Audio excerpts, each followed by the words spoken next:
Hello all, welcome to dimension IAS.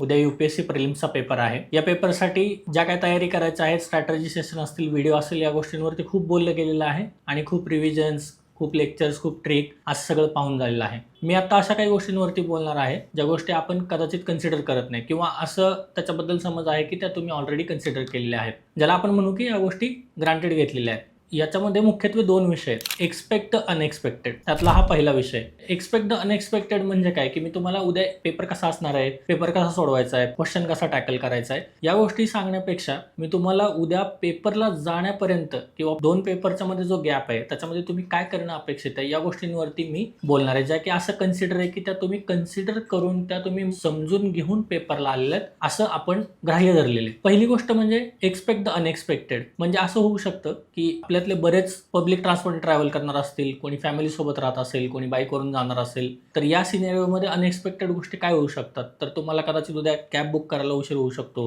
Unexpectedly पाऊस येऊ शकतो. तर ह्या अनएक्सपेक्टेड गोष्टींसाठी तुम्ही तयार राहू शकता. एक्झाम हॉलमध्ये अनएक्सपेक्टेड काय होऊ शकतं, तर तुमच्यावरती सुपरविजन करणारे जे इन्व्हिजिलेटर आहेत ते आपापसात बोलत असतील, ते वारंवार डिस्टर्ब करत असतील, तर या गोष्टी तुमच्या कंट्रोलमध्ये नाही आहेत आणि ह्या अनएक्सपेक्टेड आहेत. आणि ह्या अनएक्सपेक्टेड ज्या गोष्टी आहेत त्यांच्यावरती कंट्रोल करणं खूप महत्त्वाचं आहे. जेव्हा तुम्ही ह्या गोष्टी कन्सिडर करायला सुरुवात कराल आणि याच्यावरती तुम्ही तुमची थिंकिंग प्रोसेस ट्रिगर कराल, त्यावेळेस तुमच्यासाठी ती पॅनिक क्रिएटर असू शकते आणि तो पॅनिक तुमचा परफॉर्मन्स किलर असू शकतो. या दिवसाला तुमचा परफॉर्मन्स, तुमचं कंपोजर, कामनेस हे खूप इंटॅक्ट असणं गरजेचं आहे. सो ह्या सिच्युएशनला टॅकल करण्यासाठी तुम्ही एकच गोष्ट करू शकता, ती म्हणजे इग्नोर करू शकता. खूप गोष्टींमध्ये न पडता, जास्त विचार न करता तुम्ही ते इग्नोर करा. इन्व्हिजिलेटर बोलत आहेत का, इन्व्हिजिलेटर सारखं डिस्टर्ब करत आहेत, तर तुम्ही तुमचा काम आणि कंपोजर नीट ठेवणं गरजेचं आहे. पेपरच्या मध्यंतरीच्या काळामध्ये पहिला पेपर कसा असेल, दुसरा पेपर कसा येईल, किंवा मला आत्ताचा पेपरची आन्सर की चेक करू द्यात, ह्या अशा गोष्टींमध्ये तुम्ही पडू नका.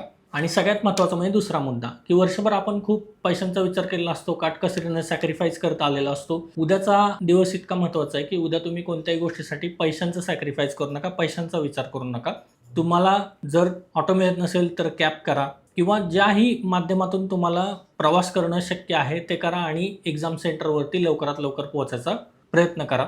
तर उद्याच्या दिवसासाठी तुम्ही खूप इम्पॉर्टंटली लक्षात ठेवणं गरजेचं आहे की तुमचा कंपोजर आणि कामनेस हे टिकवून ठेवायचं, कोणाशी हुज्जत घालायची नाहीये. जिथं तुम्ही स्टक व्हाल असं फील करताय तिथून तुम्ही मूव्ह ऑन होण्याचा प्रयत्न करत राहा, पुढे पुढे चालत राहणं गरजेचं आहे. आणि अननेसेसरी थॉट्सला तुम्ही एंटरटेन करू नका. एक्झाम देते वेळेस तुम्ही one question at a time असाच अप्रोच ठेवा. जास्त विचारांचे फाटे फोडत बसू नका, बाहेरच्या गोष्टी जास्त एंटरटेन करू नका. Be a very mindful while solving the questions. One question at a time हीच तुम्ही स्ट्रॅटर्जी ठेवा आणि खूप कॉन्फिडेंटली उद्याचा पेपर द्या. All the best.